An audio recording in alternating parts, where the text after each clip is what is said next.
بسم الله الرحمن الرحيم. صل على رسوله الكريم. أما بعد، أعوذ بالله من الشيطان الرجيم. بسم الله الرحمن الرحيم. آسانه تجوید.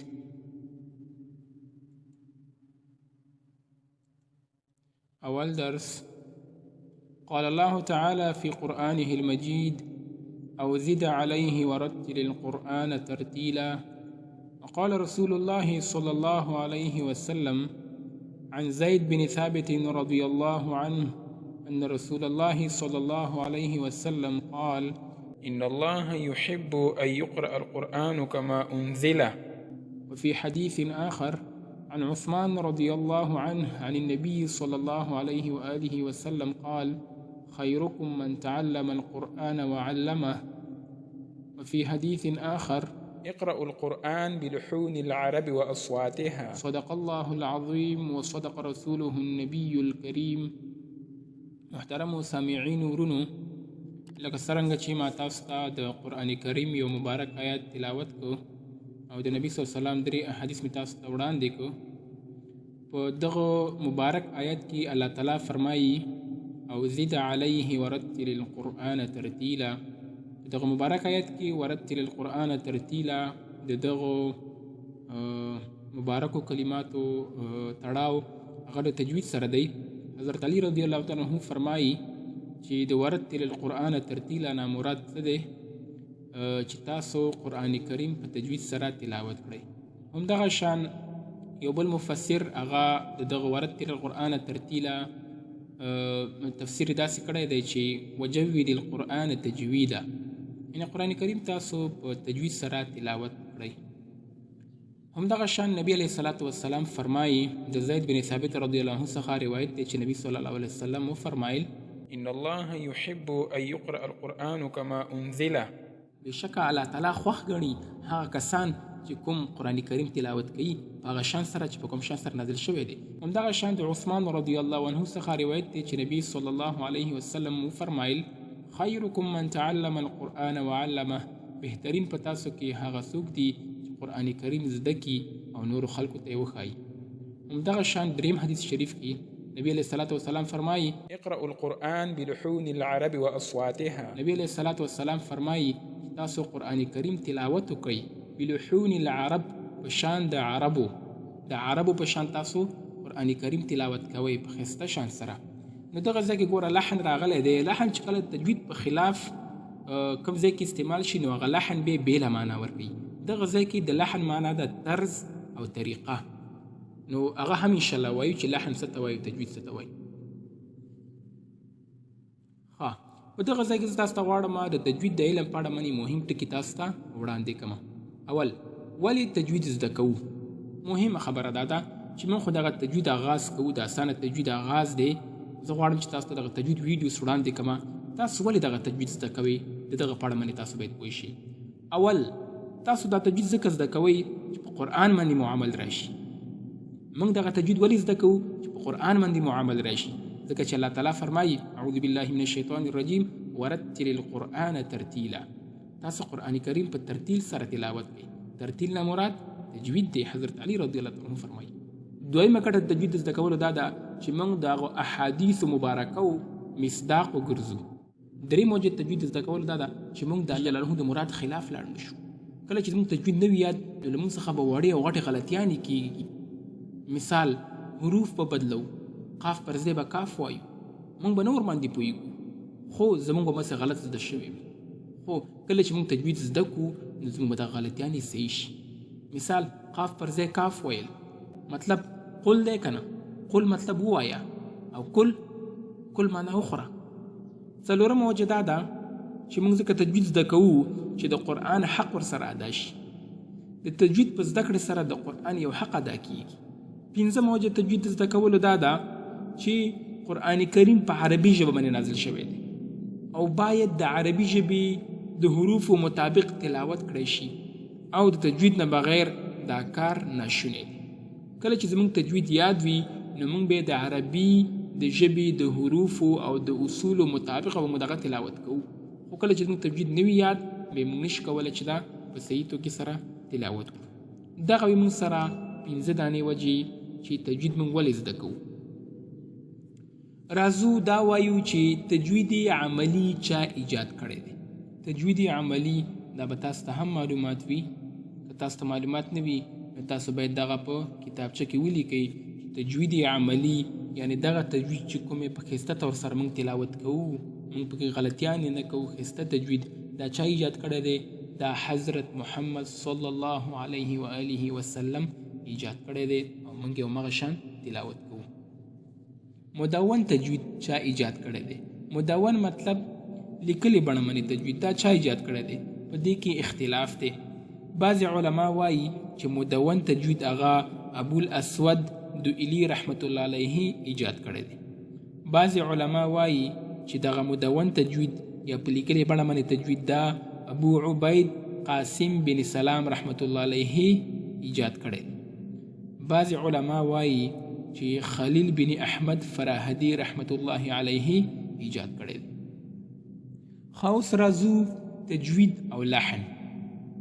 تجوید تعریف مخکې را روان دی، خو زه تاسو ته اول لحن دغه ځای کې تشریح کوم. خو تجوید صرف تاسو دومره وایم چې تجوید وایي د قرآن کریم په ښایسته شکل باندې تلاوت کولو ته چې په هغې کې څه غلطي نه وي، ښکاره او پټه غلطي پکې نه وي، دې ته وایي تجوید. لحن څه ته وایي؟ لحن وایي په قرائت کې غلطي کولو ته، یعنی قرآن کریم کې غلطي کول، قرآن کریم په صحیح توګه باندې نه لوستل، په هغې کې یا پټې او یا ښکاره غلطي، دغه ته لحن وایي. لحن په دوه ډوله باندې دی، یو ته وایي لحن جلی، بل ته وایي لحن خفي. لحن جلی مطلب ښکاره غلطي. لحن جلی دا هغه غلطي ده چې د کلمو په معنا کې تغییر راشي، کلمې معنا مکمل بدل شي، او لحن جلی کول حرام دي. د لحن جلی څخه ځان ساتل فرض دي. همدغه شان د لحن جلی چې کوم مثالونه دي هغه کوم دي؟